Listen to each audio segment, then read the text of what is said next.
exciting story of Peyton Place.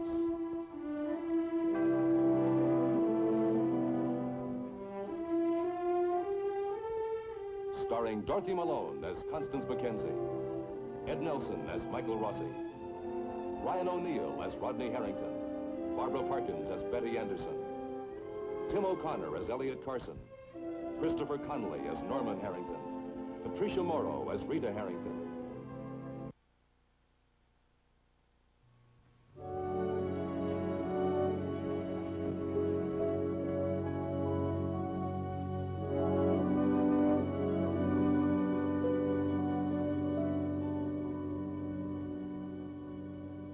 Rodney Harrington has ended his night-long search for Allison Mackenzie.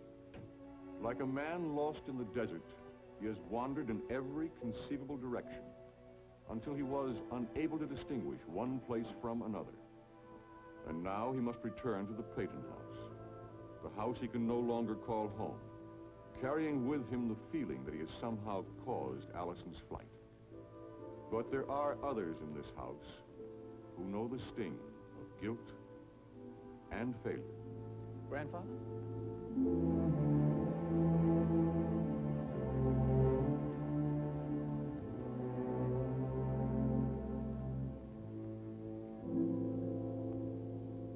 One of the hazards of old age, Rodney. I dozed off. It's late. You didn't find her.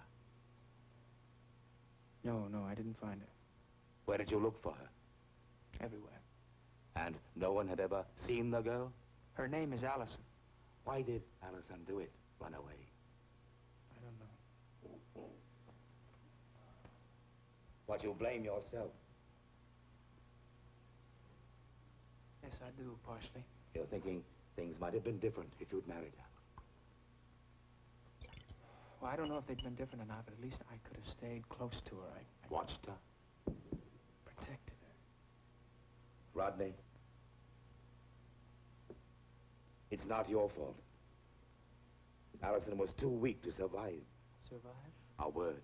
Survive? She was a victim of her background, of circumstances far too complex for her to understand, let alone absorb. She was lost, Rodney, long before you found her. I loved her. That wasn't enough to save her.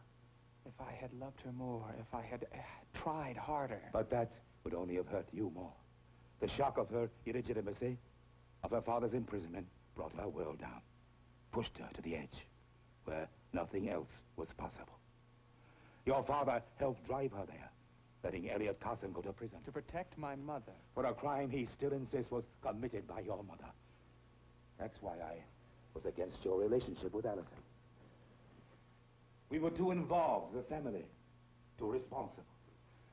I knew you'd have to pay the price just as she paid. Grandfather.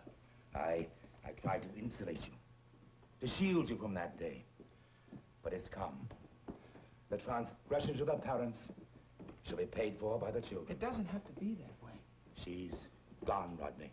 She's not here now, but that doesn't mean she's gone. Take my word for it. Why? Because I'm an old man, and I feel things. I feel that Allison is gone, unable to face her life here. That was her payment. Others are less fortunate. They have to pay with everything they have, needlessly and wastefully.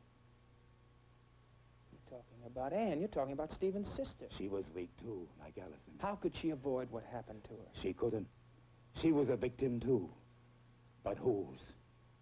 That's why you have to be strong, Rodney.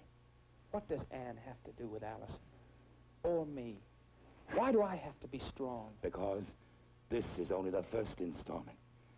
Full payment hasn't been demanded of you yet. But it will. It will. Payment for what? I'll take over now.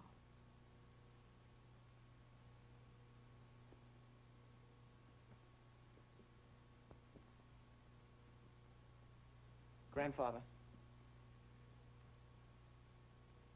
Thanks for waiting up for me.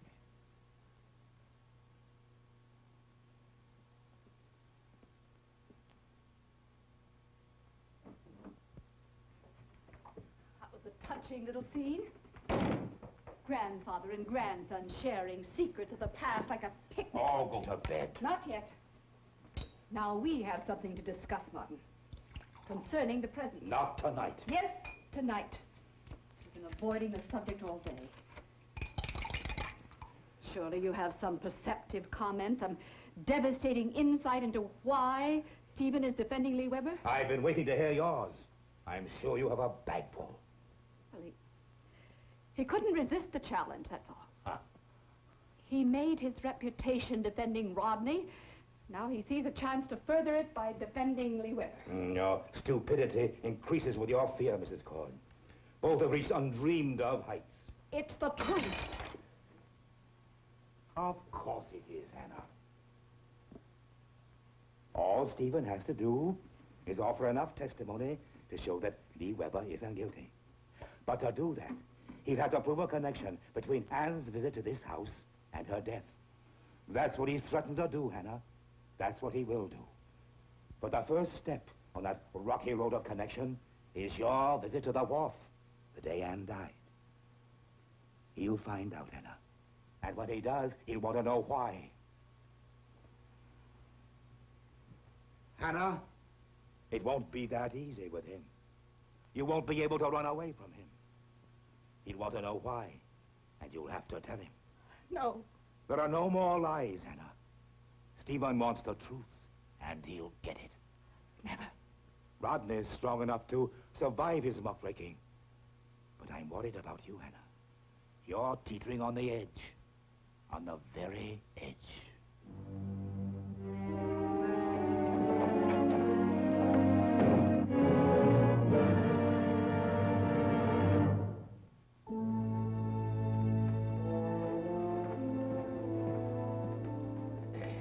I hear Lee Weber is back in jail. That's right, Mr. Carson. Well, I'd like to see him.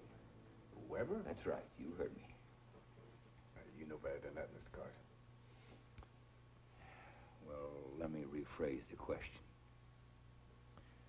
Would you do me a personal favor and let me see Lee Weber for just a few minutes?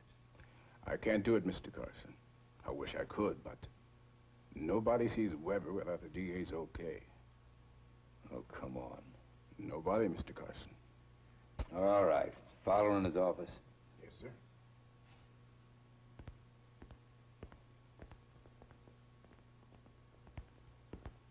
Elliot. Oh, Steve, hi. Any word on Allison? Oh, the police, they're working on it. Look, Stephen, I need your help. I want to see Lee Weber. See, he was the last one to see Allison before she disappeared. I was on my way to ask Fowler's permission, but since he's your client, I thought, well... I can't do that.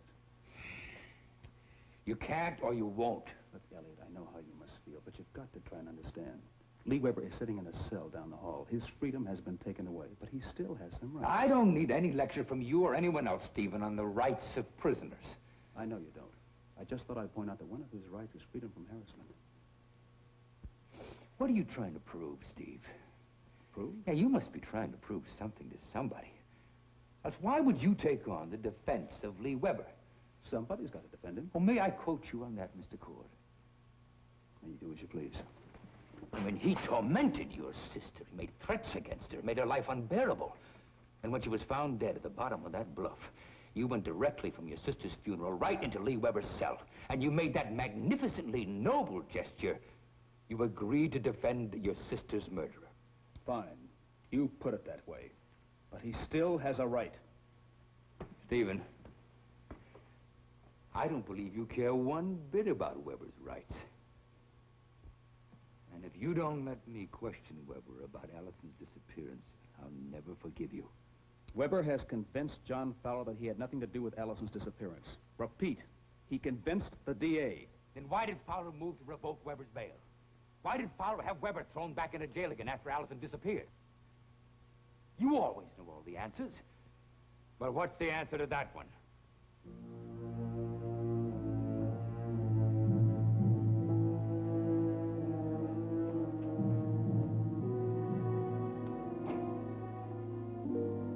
Fowler, I've got a few questions to ask you. I expect questions on this job. What about Lee Weber? I asked the judge to revoke Lee Weber's bail for a number of reasons. First of all, in general, I prefer to have a murder suspect in custody. In general? And there's also Weber's history, the threats, the violence. What are you trying to tell me, Fowler? That there's no connection whatsoever between Allison's disappearance and the fact that Weber was thrown back into jail again? No, there's a slight connection, Elliot. Only slight. And what is that slight connection? Well, Weber admitted that he'd seen your daughter and talked to her shortly before her disappearance. Now, he made this admission against his attorney's advice. I'm telling you this because I understand how you feel. What exactly did he say to my daughter? He expected her to be surprised to see him out of jail. But But she wasn't surprised. She didn't make any sense. that's what he says. And what did my daughter say to him? He claims they talked about Rodney Harrington. Rodney? And that's all? Just Rodney Harrington? That's right. And you believe that? I have to for the time being. The time being? Listen, it was Allison's testimony that got Lee Weber locked up in the first place. Correction. Her statement carried a great deal of weight. Look, I'm going to be honest with you. When Weber spoke to your daughter, the key witness for the state, he violated the conditions of his bail. He gave me the technicality I needed to put him back in jail, which was all I wanted to do. And that's all it means to you is a technicality, huh? It may seem cruel to you, but it's the truth. Your only interest is to prosecute Lee Weber for Ann Howard's murder. The fact that Lee Weber might know more about Allison's disappearance than he's willing to admit, the fact that he might even be criminally implicated in her disappearance doesn't seem to interest you in the slightest. As a matter of fact, you prefer to forget about the whole thing, because it's liable to muddle up the whole Howard case. 2 criminal prosecutions are one too many.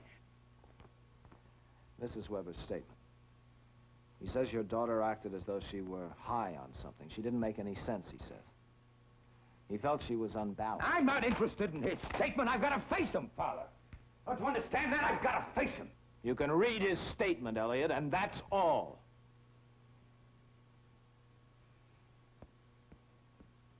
Elliot, if I let you see Lee Weber in your present state of mind, you might do something you'd be sorry for. And that would be still another criminal action, wouldn't it?